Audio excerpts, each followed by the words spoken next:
All right. Good morning, everybody. Today is Monday, February 2nd, 2015.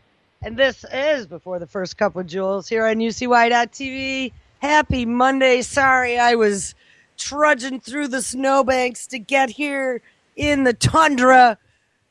I'm just kidding. We got actually probably a couple feet of snow last night, and it was quite the surprise to everyone. We were not expecting it. I know we were kind of, but they had made all of the projections were supposed to be more toward the south of New York. Originally, they had shown down like at the PA New York line, and I laughed and said, "Ha ha ha! It won't be for us." But guess what? It was. So we have a winter wonderland today. Sorry, I missed my end of my bumper. That was my fault, but I had to get woolied up to get out here because damn, it's cold.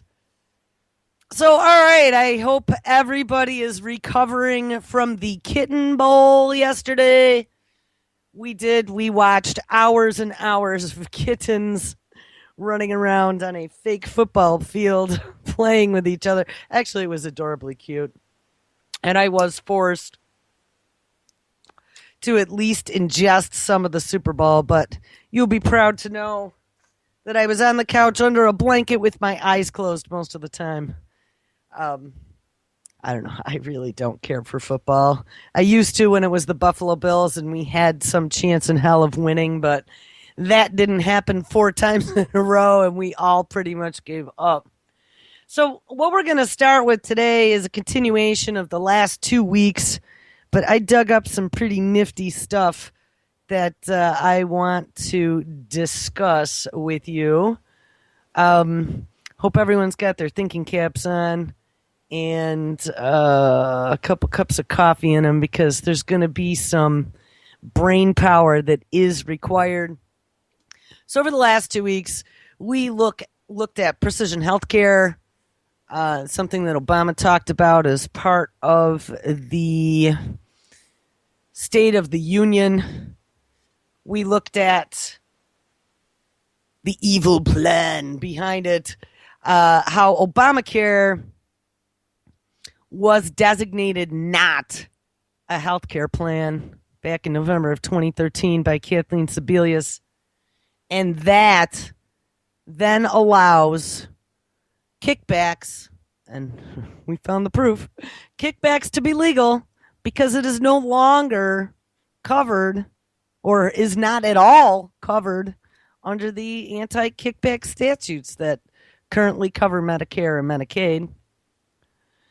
We also saw how Obama wants to use precision medicine to bring together your doctor, genetics, investors, federal regulators, et al., and include them in your healthcare decisions.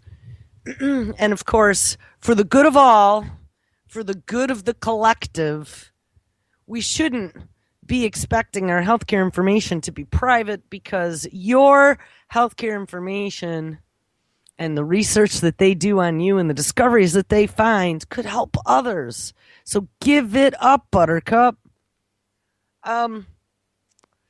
We also looked at the genetically modified mosquitoes, which is kind of funny, but originally when we were talking about them last week, I was talking about the incident 2 years ago where they wanted to release them in the Keys and people freaked out. Well, it just so happens that very same morning after we got off the air, I happened to find that there was a brand new story about those same exact genetically modified mosquitoes produced by a company named Oxitec out of the UK. The principals in that corporation happen to be former executives and R&D people from Syngenta / AstraZeneca. So we have your genetically modified seeds and biopharma, big pharma companies making pharmaceutical drugs to test on you. We also looked at Ebola and the whole quote unquote Ebola panic. And really what that did, I mean, now we have all these clinics that the military built in Africa, and some of them have never even been used. That's how bad that outbreak is. But what we did end up with here in this country is that the pharmaceutical companies have actually gone beyond just testing in the lab, and they moved, I believe it was 6 different trials now into humans. So, hey, that's where the money is, and that is the ball you should be paying attention to. So, what's so bad about vaccines? Well, we have the anti-vaxxers. That's the one other thing we were looking at. The measles virus outbreak. Holy shit. It's going to be the end of us all. I mean, come on, people. I know that most people don't get measles now, but I was even talking in college. I ended up with measles, and that was with my original vaccine that I received in the 60s or early 70s. I still managed to come down with a mild form of it. And I found something pretty interesting, which I don't know if anyone realizes, but when I think of measles, I think of red dots. But I found an article in one of my science magazines that actually gives you a breakdown of what measles actually does. And as I was reading this, I was remembering before Christmas. I was remembering that illness that I had, that upper respiratory flu thing that I even passed on to my cats mysteriously. Not one cat, but 2. That just about everyone I knew also had the same thing. It was a really, really horrible upper respiratory plague, I called it. And the only place that I had really been that I could have caught it before Christmas had been the post office, which happens to be a federal facility. I was postulating this yesterday as I found the story. So listen to this. What does measles actually do? Now remember, too, so this measles outbreak, they're blaming it all on the anti-vaxxer parents. It supposedly started at Disneyland in California. Oh, my God. It is the nirvana for children. Be afraid, be very afraid. Run and hide your kids. I now am seeing that there are parents coming out all over demanding that children without vaccinations be kept from school, demanding that they have the entire school vaccinated. Damn you. Because those anti-vaxxers, they are going to kill us all. This is now adding another shiv between us, divide and conquer. And especially when it comes to the safety of your children, you're going to be like a rabid raccoon. So they're hoping that this really ramps up. When the Ebola quote-unquote outbreak happened, I had done a story in regards to that Carrie, I don't remember her name, the nurse or the Doctor Without Borders lady who got off in New Jersey, and they had said she'd been exposed, and they put her into quarantine. And I did a story on what your rights are while you're in quarantine and whether or not they can force vaccinate you. And what came out of that whole situation is that, yes, they can put you into forced quarantine. And yes, with those additional executive orders that came out in July and that other one that we read about some of the newest communicable diseases that they are going to be able to quarantine for. I'm trying to remember when that was. Was that September, October? They included things like pneumonia in there where they could put you into quarantine. Civilian internee manuals had actually talked about you being a risk to the larger population, and if that is the case, they are able to force vaccinate. So check this out. We had the Super Bowl going on yesterday, and what headlines did I see? I saw, will we be able to contain the measles outbreak before the Super Bowl? So it'll be very interesting to see now if all of a sudden we have 100,000 cases of measles and they're going to track it all back to the Super Bowl. I don't know, put on a seatbelt. But here, check this out. What do measles actually do? By the way, headline news on CNN right now is talking about commercials yesterday on the Super Bowl. So it must be really important. Okay, what does measles actually do? The United States is now experiencing what promises to be one of the worst outbreaks of measles. Of course it is. Since the virus was declared eliminated from the country in 2000, it began in early January at Disney Resort in Anaheim, California, and has since spread to 14 states and infected 84 people. Oh, the humanity. according to the CDC. Here, speaking of CDC, right before the whole Ebola outbreak, we followed that pretty closely. The lack of chain of command when it comes to virulent pathogens not being properly contained at the CDC, sitting willy-nilly for 30 years on the tops of filing cabinets. So who's to say that this measles outbreak didn't come from some CDC vials that were maybe carried long distances by someone improperly in a Ziploc baggie? Just saying. Measles, caused by a paramyxovirus from the genus morbillivirus, is one of the most contagious diseases in the world, infecting more than 90% of susceptible hosts that come in contact with an afflicted individual. Now, I want to remind you of that number, 90%. Now, remember when I talked about my cats getting sick from me, and there were only a few times when I was a kid, twice that I can remember out of 47 years of life that I remember. And I mean, my cat, I love my kitties. I've had kitties my whole life. My kitties sleep with me. I don't know. Recently, I try to keep them out of my room just because the cat hair kills me. But I mean, growing up, my cats would sleep like literally on my face. They'd wrap themselves around my neck and snuggle with me at night. I mean, I always live very closely with my animals. And only 2 times out of my whole youth do I remember my cats ever getting sick. And who knows if they ever got sick for me. But I mean, as a kid, I remember making that observation. This time I am positive. I mean, the symptoms were exactly the same. The whole upper respiratory and the runny eyes and the really, really super congested upper body. I know my cats caught what I had this time. So anyway, listen. They're now saying that measles infects 90% of all susceptible hosts. Well, okay, but measles are dots. They're not upper respiratory. Well, think again.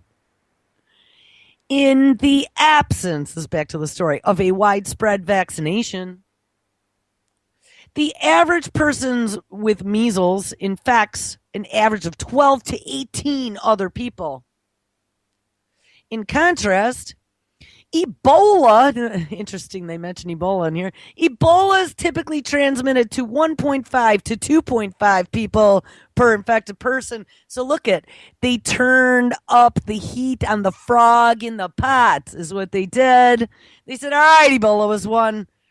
We could frighten them with images of hemorrhaging people that are never going to happen. But hey, we got to try all these experimental RNAi vaccines now. Be afraid, be very afraid. Now, measles, on the other hand, now we can turn it on all those people who aren't getting vaccinated, who are throwing the alarm about the poisons in vaccines, and make it look like it was their fault. And we can make it a much bigger outbreak. No one will be hemorrhaging out their ass.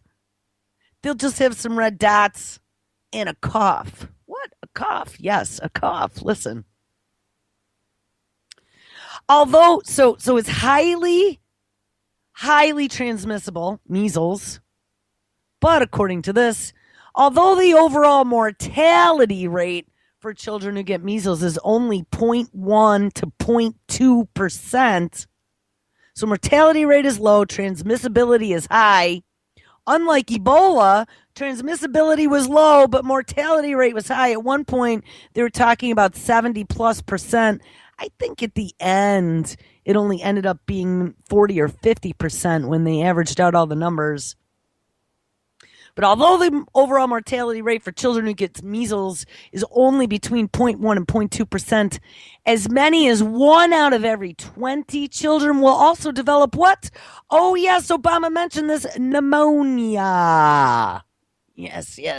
Now let's have a big outbreak of pneumonia, so we can exercise some of our new executive order laws for quarantine. The disease symptoms can be managed with anti-inflammatory drugs, hydration, and rest. Sorry, guys. It's cold and I'm still drinking my first cup. But like many other viral illnesses, there is no cure and antibiotics will have no effect. So what does measles do in the immune system? This is what I really wanted to point out to you. Listen, we've talked about different ways that they've postulated to infect large areas of the population with different illnesses. And one of those was the zombie virus. If you remember back 3 or 4 years ago, I've talked multiple times about those 3 scientific studies I saw in like Discover, National Geographic, and Scientific American maybe, where scientists were postulating how would we make a zombie virus that would spread rapidly. And I believe National Geographic was the one that won the Cupidol, the mutated Cupidol, for suggesting that they mix the cold virus with rabies.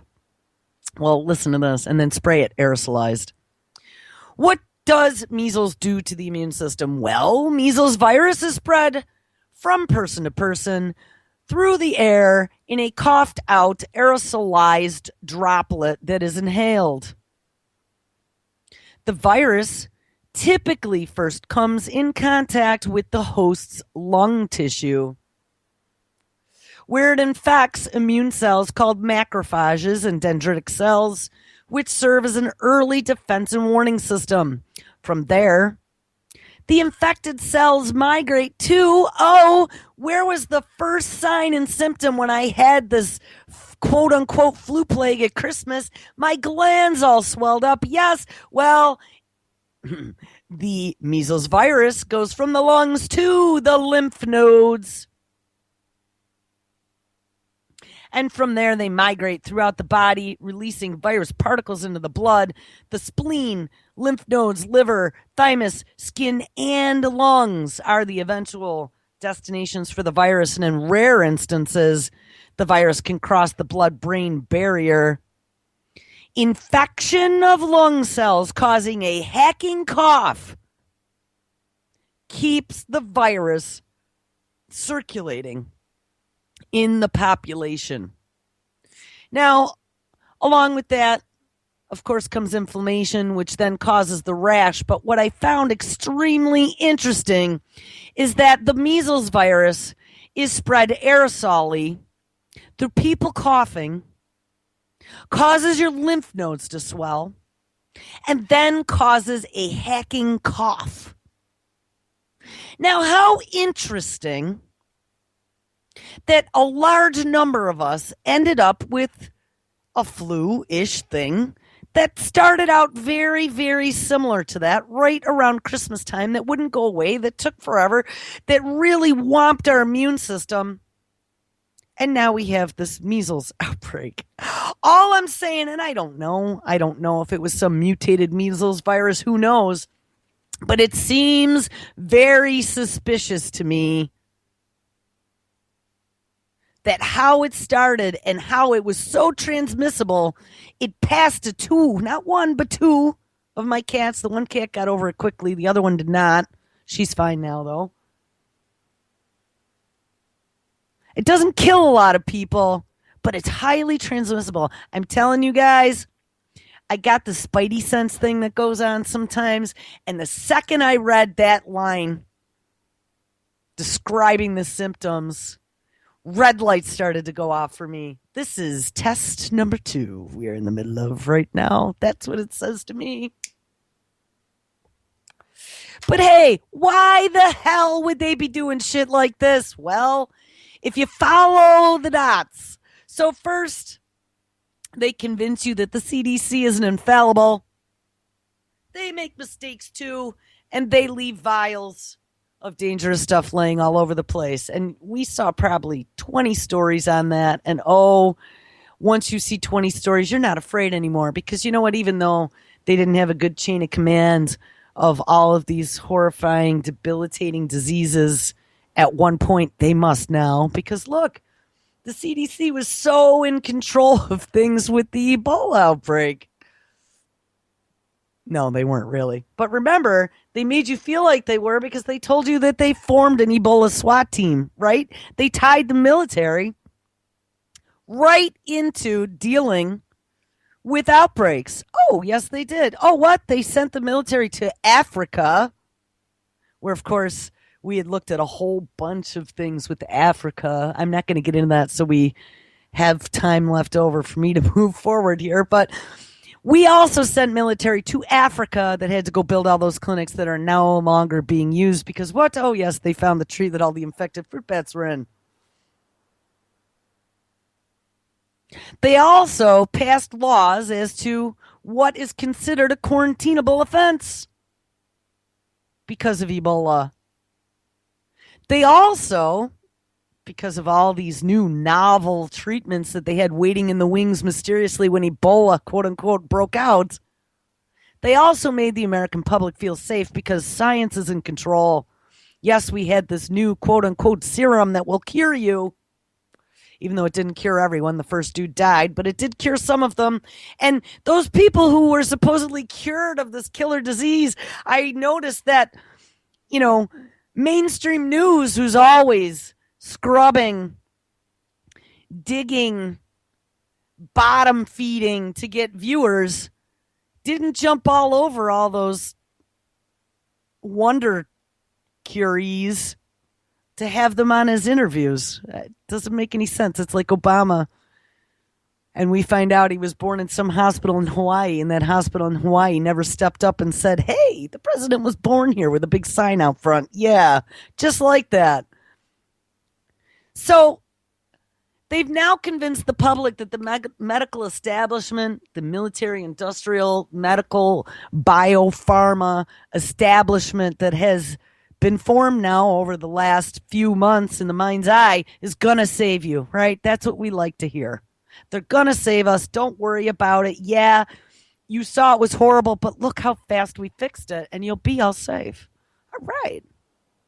So now this measles thing happens, and oh my goodness, is the anti-vaxxers and mystery illnesses. Remember before all this, there was this mystery illness spreading everywhere that everyone was getting, and before that they said it was the whooping cough. Maybe it's been some sort of bioengineered measles all along.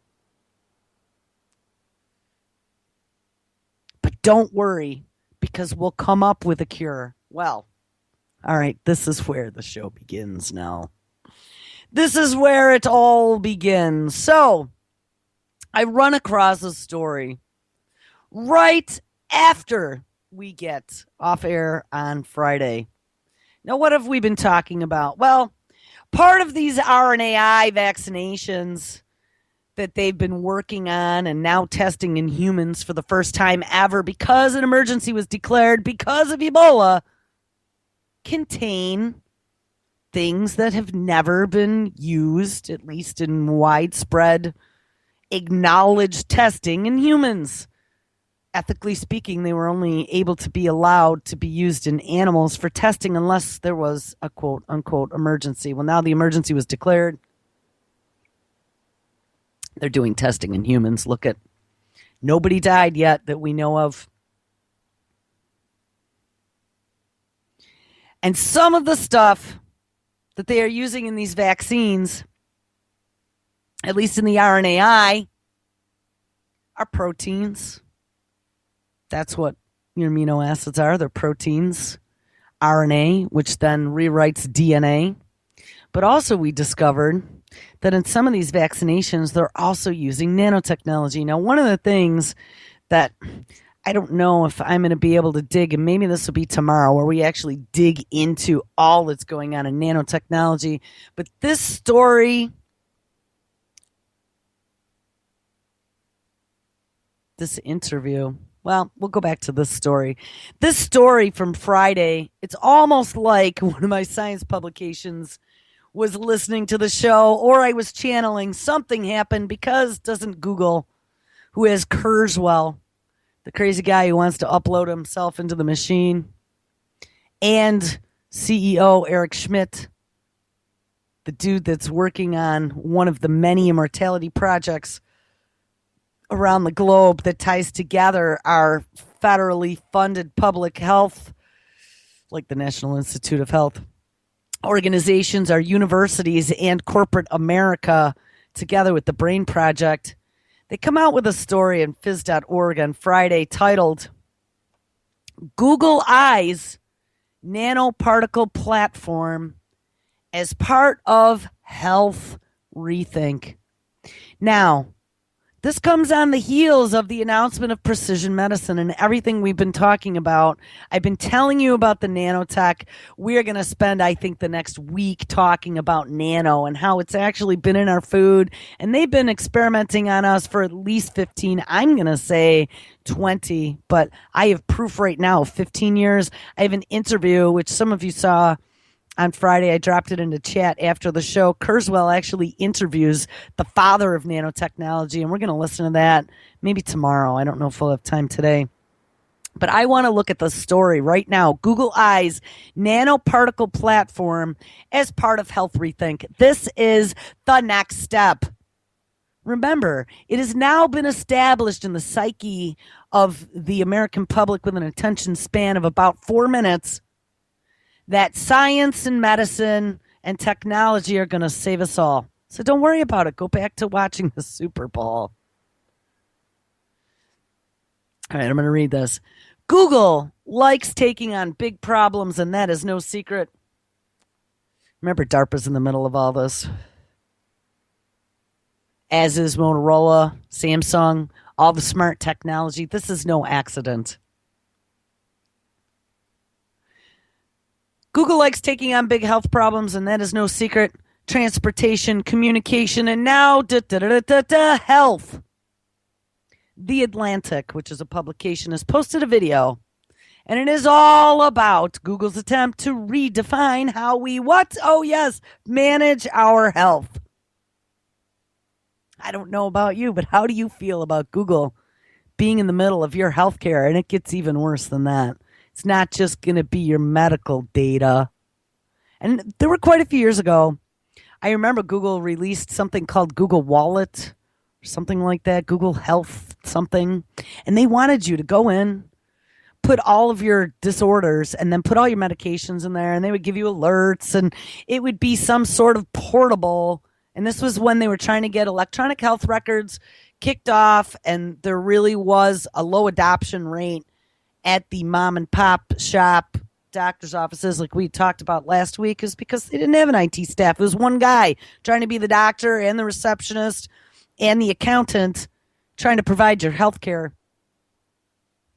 But Google, that didn't work out. People had privacy concerns and it kind of died. Well, Google quietly over the last 3 years has been building a cutting edge health facility, said Atlantic's magazine. Google's facility employs what? Over, yes, 100 doctors and scientists.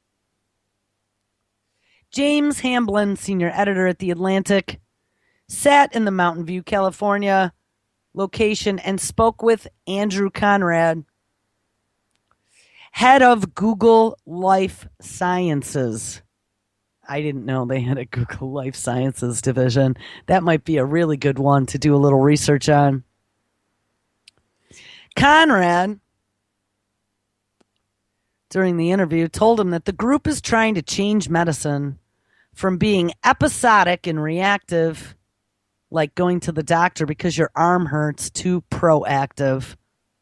Now, guys, what did I tell you? The way that they are going to get you to line up for this new technology is to tell you that they came up with a cure for what? Probably something like cancer.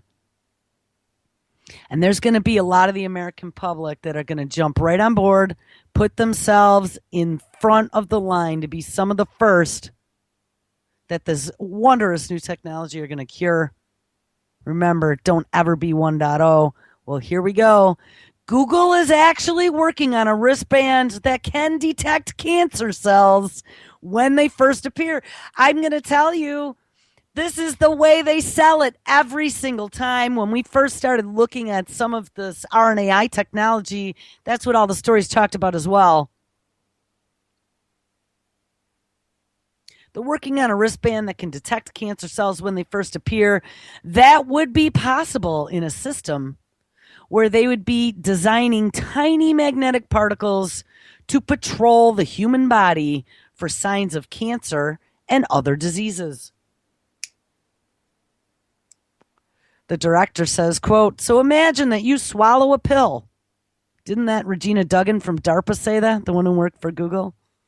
So imagine that when you swallow a pill, and maybe you'd take this pill twice a month, and that pill has small things called nanoparticles in it. Yeah, well, that's already happening in the Gardasil vaccine. They're called virus-like particles that are loaded with nanoparticles. But this pill, so this is this imaginary cancer pill, has small little things called nanoparticles in it, decorated on their surface with markers that attach to cancer cells. We have them circulate all throughout your whole body, and then we collect them in the vasculature of the arm with a magnet, and we ask them what they saw. In brief, Google is designing a system where tiny magnetic particles patrol the human body for signs of cancers and other diseases. Brooks Hayes says that, quote, "the pill would release nanoparticles into the patient's bloodstream.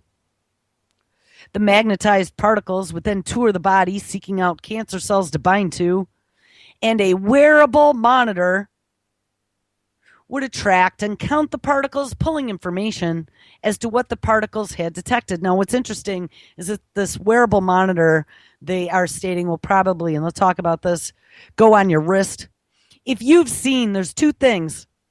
One of the projects that Google's been working on with Regina Duggan and Samsung and Motorola is the wearable smart technology, the watch that then tethers to all of your other smart devices in your house. What you'll also see is that there is a wristband, and I've seen it all over the last few months, and they are pushing it as a health tracker. You could wear it. It takes your pulse, your respiration rate, your oxygen rate, and you use it for exercising, and maybe it'll even tell you how many calories you burned. This has all been planned. See, people are used to that stuff now. It doesn't take long. Dumb Americans love gadgets because it's all buy, obey, and consume. So wearable monitors are nothing scary anymore. So now they just turn it up one more notch. Let's take a pill, keep that smartwatch on that you have, and it'll tell us if you ever get cancer. All right, a wearable monitor tracks and counts particles, pulling information as to what particles it had detected. Cancer cells, for example, would light up. Well, how does light pass through the skin? To understand that, Google started making synthetic skin. We remember that from about a year or so ago. They've actually managed to make synthetic, and I don't know if it was just Google, it was a lot of different groups. DARPA was very involved in that. Remember, that was all in the name of curing our poor injured veterans. But Google started to make synthetic skin, and for their arm model, they had to use materials that behave like skin with biocomponents of real arms. Also, Google is monitoring 175 healthy volunteers, collecting psychological data frequently. The goal is to understand what defines a healthy person, and to know what normal is, they need to understand the baseline. All right, so there's a video that goes along with this. You got to give me just 1 second because I was not that on top of things to get myself already connected. And I hate to tell you, but I don't see a chat room open here. Let me check this other series of browsers. I don't think there is. So the good news is I don't think I'm going to feed back here with the stream playing. All right, let me find myself. Jules, there we go. Now, what are the chances? We've been talking about this for eons. And lo and behold, Friday, Google steps out and says, yes, we're going to come cure your cancer, because Google's tagline is, Google is not evil. Ha ha ha ha ha, with diabolical laughter. All right. So here is the head of this Google healthcare cutting edge facility that they've quietly been developing for 3 years, interviewing with a reporter from The Atlantic. And I might fast forward here about 20 or 30 seconds until they really get into the meat and potatoes. Hold on. Yeah, you can get real skin. Let's talk about the procurement of real skin for a moment. All right, yeah, see, we don't want to hear all the music and crap. All right, here we go. Flops. You usually wear flip-flops, or that you often do, but not today. No, it was cold today. It is cold, and you have a cold. I do. You are the head of Google's life sciences lab, and you are yourself not well. Why has no one cured the common cold yet? I would rather cure cancer. I'll do the colds after cancer. Because you know you're gonna get through the sniffles. It would be terrible to lose you to this. We'd have to go to Bing's life sciences labs. Yeah. The central thesis of what we're trying to do at Google Life Sciences is we're trying to change medicine from being episodic and reactive, like I go to the doctor when my arm hurts, to proactive and preventative.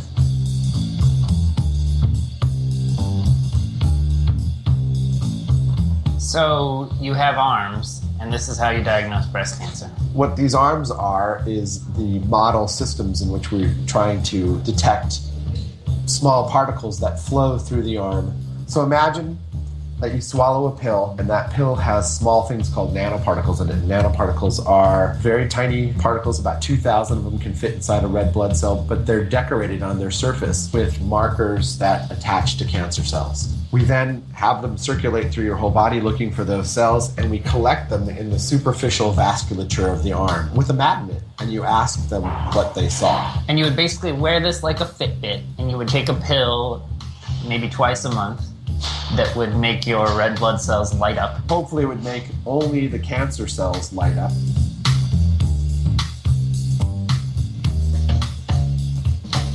When they were casting and making these arms, they had to make them out of materials that behave like skin, have the same autofluorescence and biochemical components of real arms. And you use some real skin at some points, right? Human skin. Do the people know that their skin is going onto the market? Oh yeah, their skins can go for use in medical schools or other research programs. You have to account for people of different ethnicities, different skin tones, different thicknesses of skin in the literal sense, because people will say sometimes that you have thick skin. That is a metaphor. But you... That's what it means. It's important for us to understand how these nanoparticles and the perception of these nanoparticles perform with people with very different characteristics.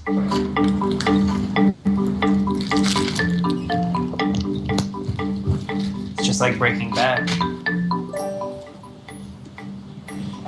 You look a little crazy. Help me out, Catherine. So we are in one of the Google Life Sciences labs. You can point at anything you particularly like. It's a computer. So one of the things we realized at the beginning when we started this project was that we needed to have a better way of understanding what distinguishes a healthy person from an unhealthy person.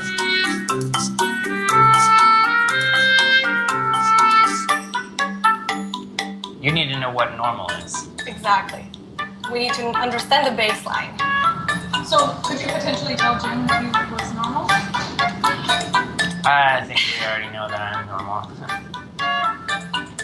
But if I did want to know if I was normal, what is the way that I could maybe check that out? We're going to shine in laser, and then we're going to see the signal that is emitted from your skin. Okay. Okay, so this is 0. Okay. Right? Now we'll go back to our normal. And are you ready for the truth? So you're a little bit lower than normal. What does that mean? It means that he I'm needs sure. to spend more time in the sun. Really? Yes. How far are we from a realistic implementation of this? We're making good progress, but the journey is long and hard. So I think we will get there. And I hope it's years, not decades. A lot of medicine has become incremental, looking for a slightly better thing. And at Google X, the thesis is to try to do something that's logarithmically better. And I think that's alluring to people. I think it's curious for people to go, oh, okay, let me try to do something that's profoundly different. We're in an area of reaction to potential invasions of privacy. Do people want to be monitored all the time? Do people say, it would be weird to have particles flowing through my body that are constantly tracking me? Yeah, it's way weirder to have cancer cells floating through your body that are constantly trying to kill you. That's a great answer. Yeah. That's a great answer. Yeah, that's very strong. Your magnet experiments are far beyond what I've been able to achieve in my apartment. This video is brought to you by Aetna. We have a YouTube channel. Aetna, an insurance company. What do you think of that? So Google is looking to cure cancer. They're also developing self-driving cars. And what? Oh, they bought 8 robotics companies in the last year. Yeah, that should make you feel all warm and fuzzy. Keep using Google. I just couldn't even believe that story. If you give me a couple minutes, I don't have chat open right now, but maybe I can make it there quickly. Hold on. Oh, happy Monday.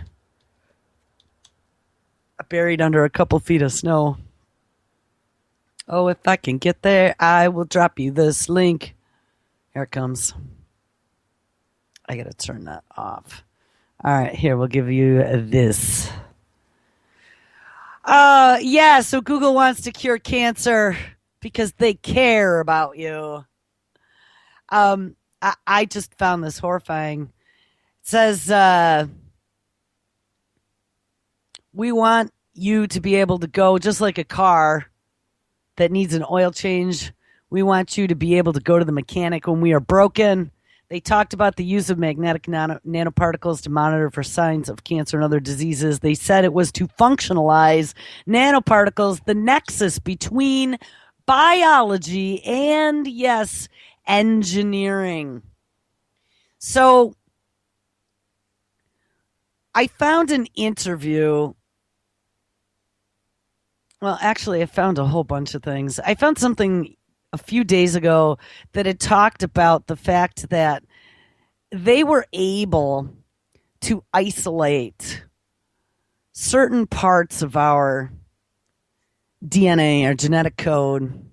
And actually, we might need a bigger chunk of time to listen to this Kurzweil interview, but the father of nanotechnology, Eric Drexler, was talking about them being able to make DNA scaffolding with nanotechnology as well. But one of the things that I was reading about the other day is that they've already been able to come up with a library and a sort of barcoding system where they literally can scan each and every one of us and get a barcode of your basic DNA makeup, and they can get like a almost like a quick view of what your makeup is, what issues you have, what future diseases you might die from.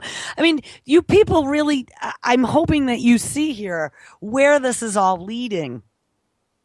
I know I sure do, and it's not a pretty picture. We have Michio Kaku coming out telling the world that the evolution of humanity is to merge with the machine. Here, let's actually listen to a little bit of this. This is Ray Kurzweil, who is now the head of engineering for Google, having an interview, and this was probably quite a few years ago because he looks quite a bit younger. But this is an interview with Eric Drexler, the father of nanotechnology. Eric actually states that they've been messing with this out of MIT since the 70s. He is the one who actually discovered nanotech. But here, I got this queued up at 8 minutes and 50 seconds, and I think this is where we're going to take it for the rest of the show, and then we'll hop back on here tomorrow. Here, check this out. How do you see these two worlds interacting? I mean, what? And this is the merging of biology and biotechnology that they're going to be talking about. Can we learn lessons from biology? Can we actually use components from biology? Can we take biological systems like cells or ribosomes and modify them to create other nanomachines? What's the interaction between the biological world and what we're trying to create? The most central interaction, from my point of view, is the use of the molecular machinery found in cells, programmable productive machinery, to make components. Your cells contain ribosomes, which are programmable machine tools. They take in RNA, which has information from DNA. That RNA tape, it's digital information, is used to direct the formation, the construction of protein molecules, which are little chunks of material that are about as strong and stiff as something like polycarbonate plastic or epoxy. And they're the building blocks for molecular machinery in the cells. So you have a molecular machine that can be controlled to make components for more molecular machines. What we're learning to do is to program this biological machinery to make components that fit together to make structures designed by scientists and engineers. At present, one of the most impressive technologies is called structural DNA nanotechnology, which uses DNA not as an information molecule, not as a genetic molecule, but as a structure. You have the double helix and you treat it as a cylindrical strut. They can be linked together by having strands cross over from one to another. And researchers have made structures on a scale of millions of atoms. I think, though, that we'll very rapidly find that the non-biological materials are, for engineering purposes, better. And at that point, biology will be more teaching us lessons and being an area of application.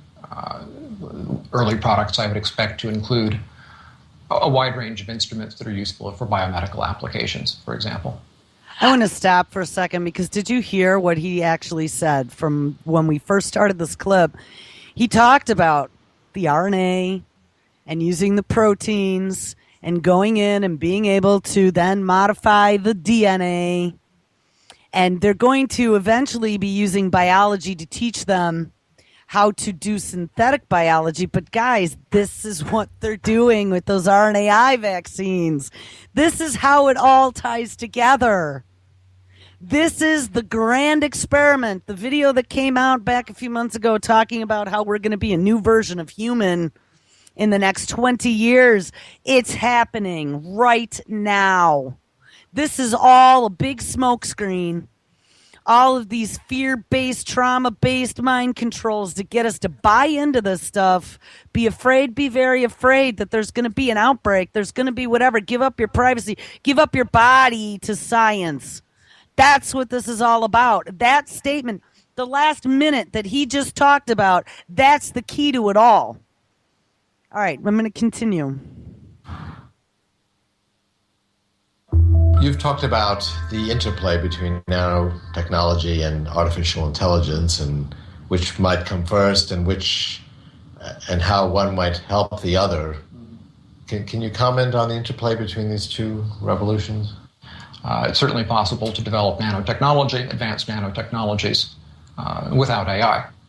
On the other hand, if you have advanced nanotechnologies, they will give enormously more computational power, which should be an aid to developing AI. And if you had advanced AI, it would be something that could be a great aid to design and therefore would facilitate progress in nanotechnology. So neither one is necessary to the other. Either one can help the other. A few decades ago, there was a conference, the Silmar Conference, that established some ethical guidelines to keep genetic technology, the idea of biologically modifying viruses, safe. And they've actually worked very well for 3 decades now. What role do you see ethical standards playing in nanotechnology, and what do you see as the key sort of safety issues to keep this very powerful technology safe? Looking at terrorism, I think the first thing to observe is this is a very sophisticated technology that will be in the hands of governments, corporations, long before it's in the hands of people who are in smaller groups and are outside the sphere of open technology development and activity.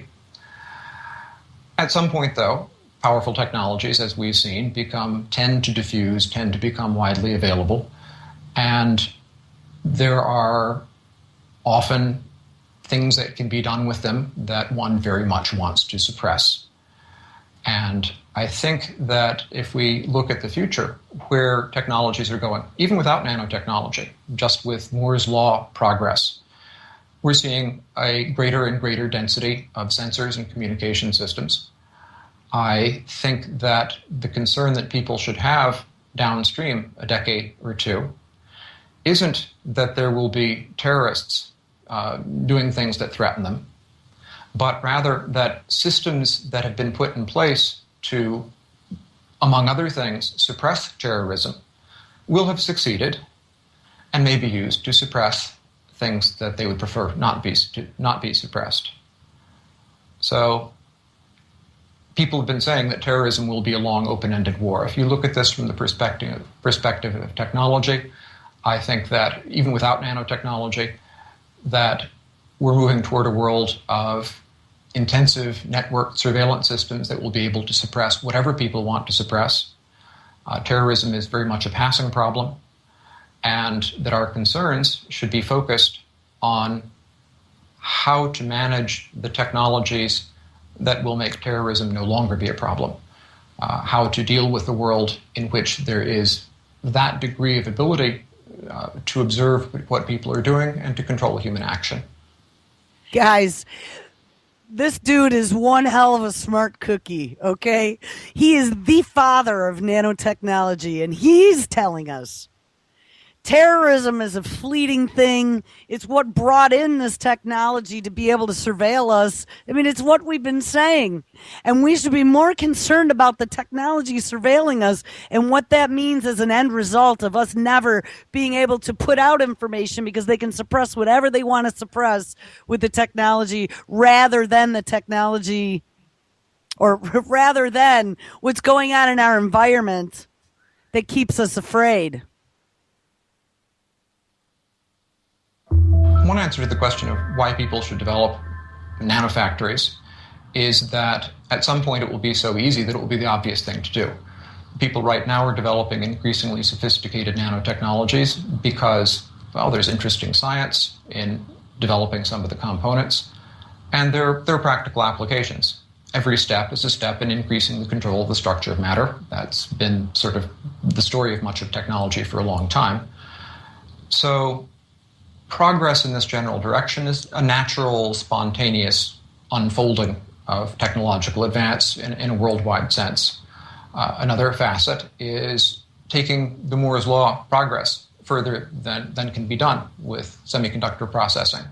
Another facet is looking at the cost reductions that we expect to see from these technologies and the very small resource requirements and the ease of providing power using solar cells that can be made with the same technology.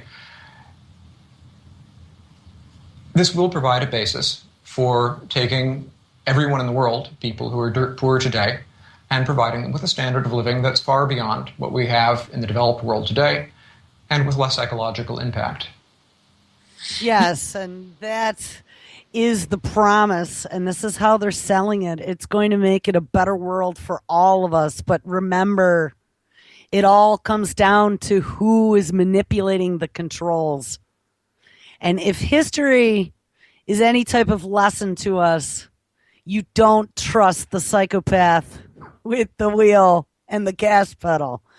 All right, we are almost out of time. So I want to read one more story that I caught again on Friday after I got off the air. This actually came out of Yahoo News, so I was surprised that it made such mainstream. It was titled, "Privacy is Dead. Harvard Professors Tell Davos Forum." Davos is the gathering they have every year of the rich people who talk about how we're going to control the world. So here we go. Davos, Switzerland. Remember, we talked about the mosquitoes. Davos, Switzerland. Imagine a world where a mosquito-sized robot flies around and steals samples of your DNA. Or where a department store knows from your buying habits that you're pregnant even before your family does.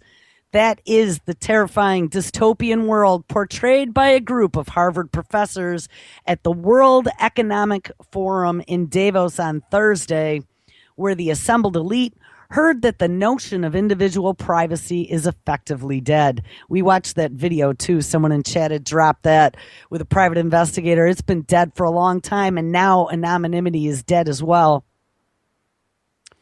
Welcome to today. We are already at that world, said Margot Seltzer, a professor in computer science at Harvard University.